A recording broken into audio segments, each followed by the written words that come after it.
Good afternoon, everybody.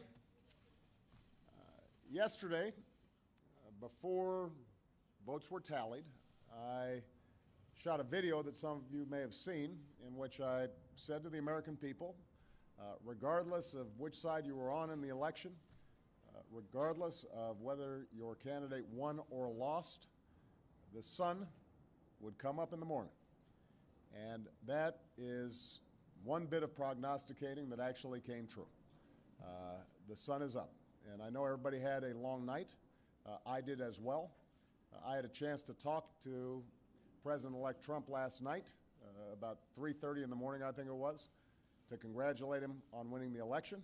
And I had a chance to invite him to come to the White House tomorrow to talk about making sure that there is a successful transition between our presidencies.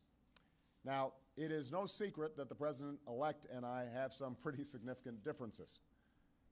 But remember, 8 years ago, President Bush and I had some pretty significant differences. But President Bush's team could not have been more professional or more gracious in making sure we had a smooth transition so that we could hit the ground running. And one thing you realize quickly in this job is that the presidency and the vice presidency is bigger than any of us. So I have instructed my team to follow the example that President Bush's team set 8 years ago and work as hard as we can to make sure that this is a successful transition for the President-elect. Because we are now all rooting for his success in uniting and leading the country.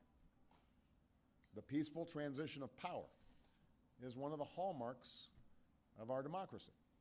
And over the next few months, we are going to show that to the world. I also had a chance last night to speak with Secretary Clinton, and I just had a chance to hear her remarks. I could not be prouder of her. She has lived an extraordinary life of public service.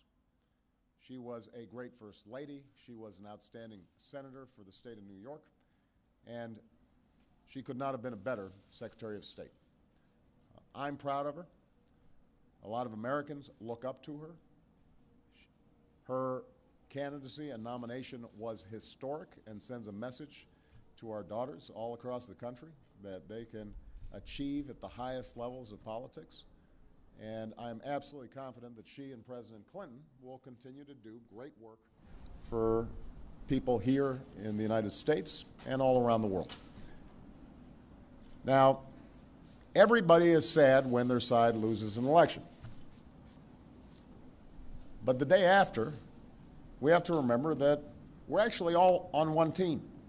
This is an intramural scrimmage. We're not Democrats first. We're not Republicans first. We are Americans first. We're patriots first. We all want what's best for this country. That's what I heard in Mr. Trump's remarks last night. That's what I heard when I spoke to him directly, and I was heartened by that. That's what the country needs. A sense of unity, a sense of inclusion, a respect for our institutions, our way of life, rule of law, and a respect for each other. I hope that he maintains that spirit throughout this transition, and I certainly hope that's how his presidency has a chance to begin. I also told my team today to keep their heads up, because the remarkable work that they have done day in, day out, often without a lot of fanfare, often with a lot of attention, work in agencies, work in obscure areas of policy that make government run better and make it more responsive and make it more efficient and make it more service-friendly so that it's actually helping more people. That remarkable work has left the next president with a stronger, better country than the one that existed 8 years ago. So win or lose in this election, that was always our mission. That was our mission from day one. And everyone on my team should be extraordinarily proud of everything that they have done. And so should all the Americans that I've had a chance to meet all across this country, who do the hard work of building on that progress every single day. Teachers in schools, doctors in ER clinic, small businesses putting their all into starting something up, making sure they're treating their employees well. All the important work that's done by moms and dads and families and congregations in every state. The work of perfecting this union. So this was a long and hard-fought campaign. A lot of our fellow Americans are exultant today. A lot of Americans are less so. But that's the nature of campaigns. That's the nature of democracy. It is hard and sometimes contentious and noisy. It's not always inspiring. But to the young people who got into politics for the first time and may be disappointed by the results, I just want you to know you have to stay encouraged. Don't get cynical. Don't ever think you can't make a difference.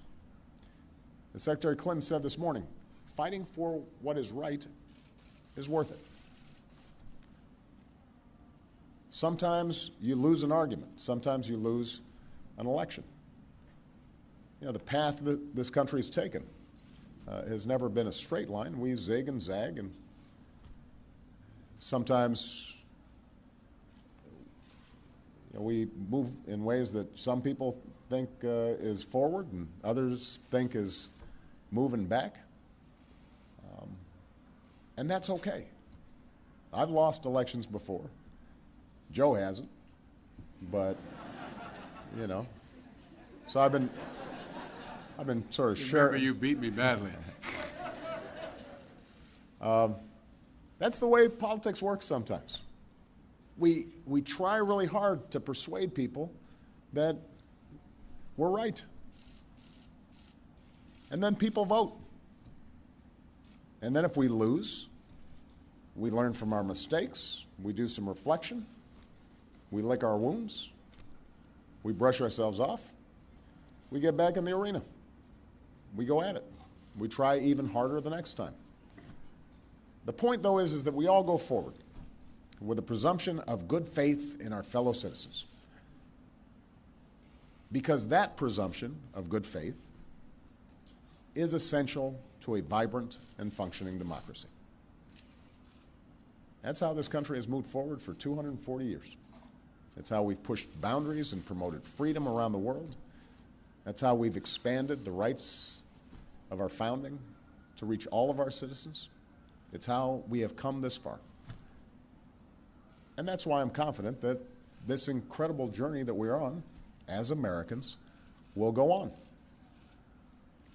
And I'm looking forward to doing everything that I can to make sure that the next president is successful in that.